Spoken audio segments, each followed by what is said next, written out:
Bonjour et bienvenue sur photovore.fr. Aujourd'hui nous allons vous présenter le Panasonic Lumix GF3, un appareil photo compact hybride. Il est équipé d'un capteur micro 4 tiers de 12,1 mégapixels. Sur l'arrière on retrouve un écran tactile LCD TFT de 3 pouces affichant 460 000 points. Pour notre test il est équipé d'un objectif de 14 mm.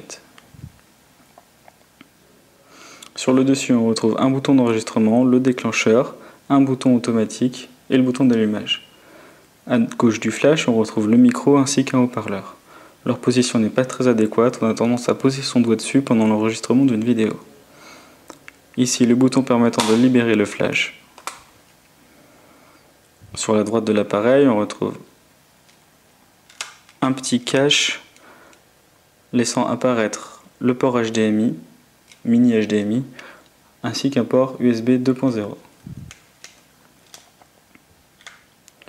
Sous l'appareil, on retrouve le logement de la batterie ainsi que de la carte mémoire. À côté de l'écran, on trouve le bouton de lecture, une roue crantée. Elle permet de naviguer dans les menus ou d'effectuer des réglages. Juste en dessous, le bouton menu permettant également de supprimer des photos en mode lecture.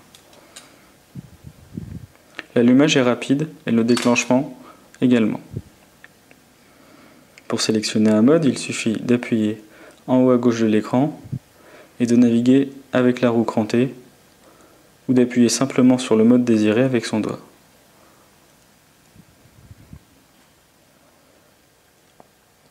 Peu importe le mode utilisé, une pression sur le bouton sur le dessus de l'appareil et on se retrouve en mode automatique. C'est pratique. Ici, il est possible d'activer le déclenchement par touche. On appuie sur l'écran et le déclenchement se fait.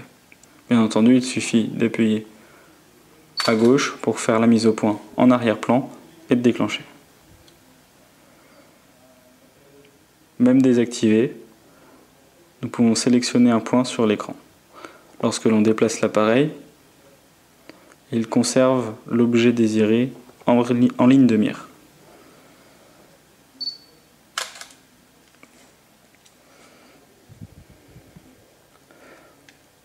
Le menu contextuel peut être totalement personnalisé de manière tactile. Par glisser-déposer, vous sélectionnez les éléments que vous souhaitez voir apparaître dans votre menu, comme la stabilisation par exemple.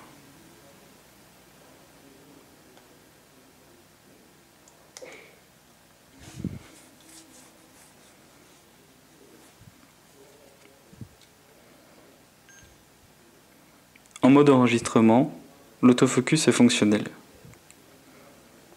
Cependant, le micro, pas très bien placé, a tendance à souffrir de souffle et capture beaucoup le vent malgré les options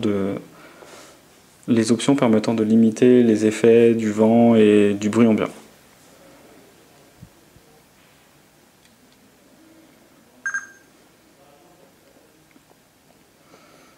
Lors de l'utilisation d'un mode manuel, la roue crantée permet de personnaliser les réglages. D'une pression en haut de la roue,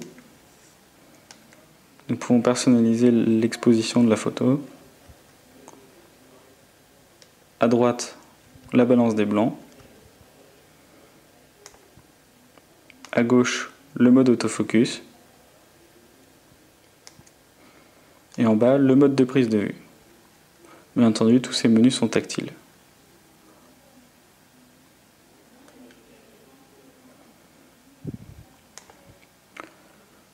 Les menus sont plutôt simples. Bon, juste sur cet écran, on peut interagir avec son doigt, mais dès que l'on rentre dans les paramètres avancés, ça ne fonctionne plus. On va savoir pourquoi. C'est un choix du constructeur. Il est nécessaire donc d'utiliser la roue crantée pour naviguer.